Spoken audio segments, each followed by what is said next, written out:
Another day, another PLE. Backlash is officially concluded. It felt like a Monday Night Raw. It was such a short but sweet PLE. Had a great time watching it. We got to see Randy Orton get screwed over multiple times in the main event. We also got to see Jacob Fatu absolutely dominate in the Fatal 4-Way match. We got to see a lot of things, guys. We're going to unpack it all here. Everyone, thank you so much for tuning into another edition of Road to Ringside. My name is Justin Winteroth, and of course, before the show starts, do me a favor, hit the like button, and then also comment down below what your favorite segment was, and also like the video if you thought that Backlash was too short. I was really hoping for a 3 or 4 hour PLE, but we got something that was only about 2.5 hours. So hit the like button if you agree with me, but also comment on what matches you would have added, something that you would have liked to have seen. I think I might have wanted to see a Jade Cargill match or something along the lines of that. So comment down below what you wanted to see, and let me know what you think about that. So starting off the show, we got the Fatal 4-Way match between Damian Priest, Drew McIntyre, Jacob Fatu,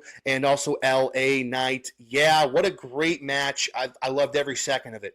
I'll be honest, I was making dinner while this match was going on, and I didn't get to see a whole bunch, but I got to hear my girlfriend's reactions to the moves that were happening. They were really awesome. I loved every second of the match they got to catch towards the end, and there was just a lot of great spots here. It seemed like these guys worked very, very well together, but really the results of this match, what we're going to be seeing now moving forward, is kind of confusing. It seems like Damian Priest and Drew McIntyre still have unfinished business, which doesn't make much sense to me. I thought that we had a conclusion match with them at WrestleMania in that street fight, but it does look like that this feud between them might actually go into the next WrestleMania, because it looks like Damian Priest has Drew McIntyre's number, and then vice versa. They are 1-1 at WrestleMania, but of course there's some beef there, and they got to figure out what's going on with that. And LA Knight and Jacob Fatu were the stars of this match, in my opinion. I think that LA Knight did a great job with every move he was hitting. He was nailing, right? So his accuracy in the ring has become very, very impressive, and that's what he's becoming known for. He's just a great wrestler now in ring, and then of course his promos and his mic work are stellar. So LA Knight, I think his next steps are going to be going up against John Cena. Not really sure when, but I think him and John Cena are going to be having a match rather soon. I do expect it to be probably like a Saturday night main event type of situation, or maybe even going into SummerSlam, because I want to see them both go into their promos, and I want to see what happens from there. So great overall match. And then Jacob Fatu, what can you say about the Samoan Werewolf? This guy's insane. Okay, Jacob Fatu is on a different level, and he was the most over out of these three other guys. So Jacob Fatu is an animal, literally, and then also metaphorically. He is a star in the making, and I can't wait to see what happens with his career moving forward. But the fact that he's got the U.S. title still, and it looks like Jeff Cobb is in the WWE now, and he's teaming up with Solo Sikoa and Jacob Fatu. I'm not quite sure what that means from here. Jacob Fatu wasn't happy to see Jeff Cobb in this situation, but of course, there's a lot to unpack here, but of course, we'll get the answers we need on SmackDown. And up next, we got Lyra Valkyria going up against Becky Lynch for the Women's Intercontinental title. And I got to tell you, we started off the night with 2 amazing matches, and this match did not disappoint whatsoever. It was great to see Becky Lynch in her prime form here. She really came out and she demonstrated why she's probably one of the best women's wrestlers of all time. But of course, Lyra Valkyria, doesn't matter. It doesn't matter. Lyra Valkyria is making steps each and every week as to why she's one of the top women in the company right now. I love that she's been working on her mic skills the last couple weeks on Raw, and then also, again, her in-ring ability is unlike anybody else's. Now, like, what she's doing in the ring isn't the most flashy per se. She's not like a Sol Ruca. She's more like a Stephanie Vakir in a way. And speaking of which, I think it would be amazing to see someone like Stephanie Vakir and Lyra Valkyria have a one-on-one match, which, of course, I think this is Lyra's, next step up here, is to possibly take that IC title and maybe go into NXT with it and see what she can do in there. Kind of what Becky did with Lyra, ultimately with the NXT Women's Championship. So I think that Lyra is a seasoned veteran in the ring, and she's doing great. But, of course, I want to see a little bit more personality from her. I want to see her get angry a little bit more. I want to see her become a different person, a different animal, So this was a great match, though, overall. I had a great time watching it. The crowd was chanting, "This is awesome." I think they chanted that 2 different times. Now, Lyra gets the win. on a quick little roll up here, and then Becky Lynch just ends up destroying her after the match. They had to get the front office out to separate them, and I'm not really sure what's next here. I think everyone was expecting Bayley to show her face here, but Bayley's been posting some cryptic stuff on Twitter, or I'm sure, sorry, on X, so we're not really sure what the next steps here are for Bayley, and maybe she might be a little bit more hurt from her getting written out of WrestleMania for Becky Lynch, and we'll just have to see what happens. Honestly, there's a lot of different things. There's a lot of different storylines that can be made here, but the Bayley not being there tonight is kind of a shocker to me, but I do suspect we will see her on Monday going up against Becky Lynch in some capacity. But, of course, what's next for Lyra Valkyria? I don't know, but whatever is next, she's going to crush it because she's been doing such a phenomenal job recently. And moving on, folks, we got Dominik Mysterio going up against Penta, and of course Dominik Mysterio retains, but of course he wouldn't have done so without some help. And I'm not talking about the Judgment Day because they got thrown out. El Grande Americano comes in and saves the day. And guys, when are we going to drop the act? When are we going to stop pretending like El Grande Americano is not Chad Gable, or is Chad Gable, I should say. He had the metal plate in his mask, and then he hit Penta on the top rope, and that caused Penta to get disoriented, and then Dom hits the frog splash and wins the match. But before that, this match was just awesome. It was great. Dominik Mysterio is on a different level now. He's got a completely different confidence and a completely different swagger about him, and his in-ring ability has become, honestly, probably the best that it's going to get, and it's phenomenal. There's been a lot of people, a lot of wrestlers, such as John Cena, such as The Rock, such as Cody Rhodes. People have been coming out and saying that Dominik Mysterio is on a different level, and he was born to do this, be a WWE superstar, and this was just another reason why we got to see him do some crazy things, and he just did a great job. He's honestly one of my favorite wrestlers in the whole company right now, and I don't want to sleep on Penta. I think Penta's phenomenal as well. The fact that he's being put in this spot that he's being put in right now with only being the company for about 3 months is pretty impressive. And honestly, there's people out there saying that Penta is getting screwed over or whatever the case may be because he's lost 2 matches. Dude, this guy's in a perfect position right now. He can do whatever he wants, and I think that he's going to be put in a feud with El Grande Americano up next, and only good things can come from that. But, of course, I think Penta is going to be involved in the IC title picture for quite some time moving forward. So I enjoyed this match. Dominik Mysterio is a natural, and he's only going to get better with time. But I can't wait to see Dom go up against someone different that's not necessarily like a lucha-type wrestler. I want to see him go up against someone like, I don't know. Who would you want to see Dom go up against, Kenya? I don't know. I honestly, I can't think of anyone right now. I don't know. I guess we'll find out on Monday. Who's in the? I don't even know. Yeah, who should Dom go up? How about you guys comment down below who Dominik Mysterio should go up against for the IC title next? Because I sure as heck can't answer that right now. I'll say Ludwig Kaiser. Yeah, all right, Ludwig Kaiser. Well, that's my pick. But you guys let me know in the comments who you want to see Dominik Mysterio go up against for the IC title on Raw. I'm sure it'll be awesome. I can't wait to see what's next for him. All right, moving on. We got a match here. That's really all it was. We got Pat McAfee going up against Gunther. And you know what? I'll come out and say it.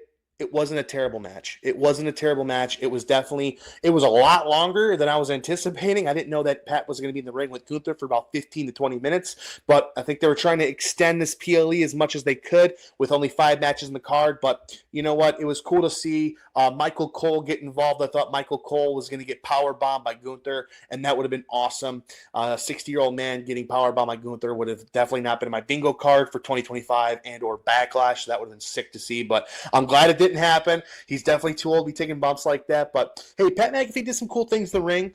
He obviously slipped up a couple times, but you know what? For only having 8 professional matches, he looked good, and he did his thing out there. So shout out to Pat McAfee.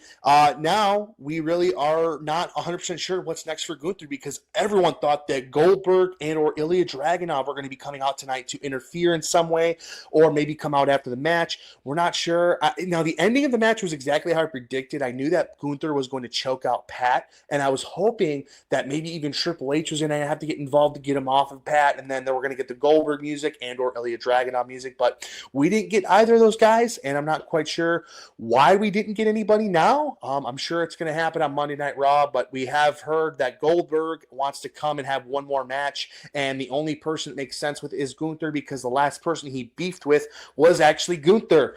This was on a Raw after something pretty much last year, and then Goldberg got pretty pissed off about Gunther saying something. So I think that's what we're going to be seeing next here, but I like that Gunther got this kind of match. I think this really shaped him to be this unbeatable guy, and the fact that Pat McAfee put him in his submission and Gunther got out of it right away, I think it's a good thing. I think that we don't have to worry about it, but the "you tapped out" chants were happening tonight, and Gunther was getting really pissed off about it. So I'm not too entirely sure what's going to be happening next with Gunther, but I hope that it's something entertaining and something fun. I love when he's in the main event title picture.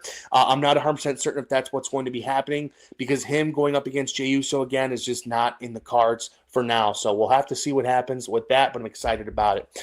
All right, guys, last match, this is the main event right here. We got Randy Orton going up against John Cena, which seems to be like the last time ever. So this was honestly just a historical moment. It was great to see this.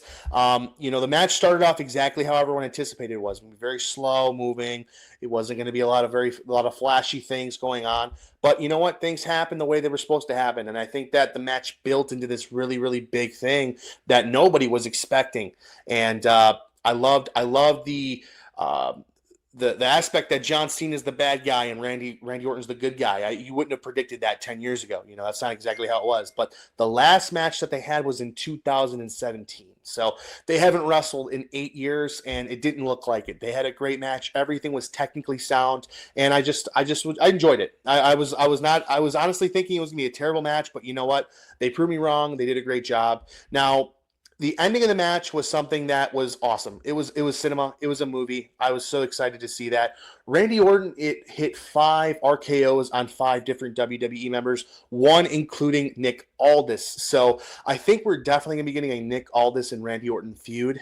Time is only going to tell when that happens, but now this is the third RKO that Nick Aldis has taken from Randy Orton, so only time will tell what's going to be going on with that situation. And honestly, guys, John Cena earned this title. I think he earned it in the way that we saw tonight. I mean, he earned it in a way that no one was expecting him to go toe-to-toe with Randy Orton for 25 minutes and then have a match like this. Like, they're 50 years old, and you know what? They went out and then they gave it their all, and it was awesome. So, of course, John Cena did end up cheating. We had 2 different referees come out, and it did end up resulting in cheating for John Cena. He hit Randy Orton with a low blow, and then he also hit him with the title, and then ultimately John Cena retains. So I guess the question here, guys, is what's next for John Cena?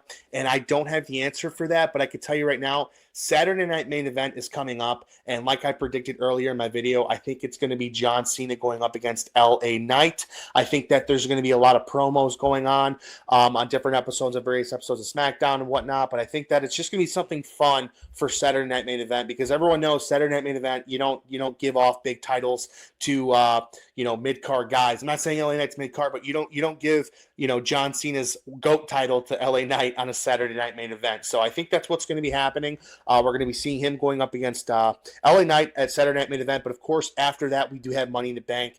And I've been saying this for the last month and a half now, guys. John Cena versus CM Punk at Money in the Bank has to happen, because that would be something that's been 15 years in the making. I can't wait for that. So comment down below what you think John Cena's next opponent should be. And if you are excited to see what his reign looks like for the next, several months. So let us know. Let me know.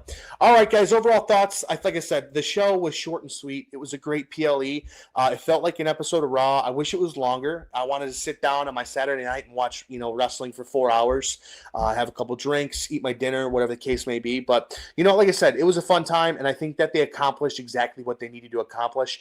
There's a lot of talk, a lot of rumors going on with the back office of the WWE right now. They just had some major releases, so we got to see some faces go away, just like Dakota Kai, Braun Strowman, and of course there's some stuff going on with Bayley in the background that we're not 100% sure about. So I don't want to be a skeptical person or a critic, but I think that there's a lot going on that we don't know about. But the fact of the matter is that they do have all this drama going on, but we had a great PLE and we had a great couple matches. So they started off the night hot with the 4-way, and then of course we had Becky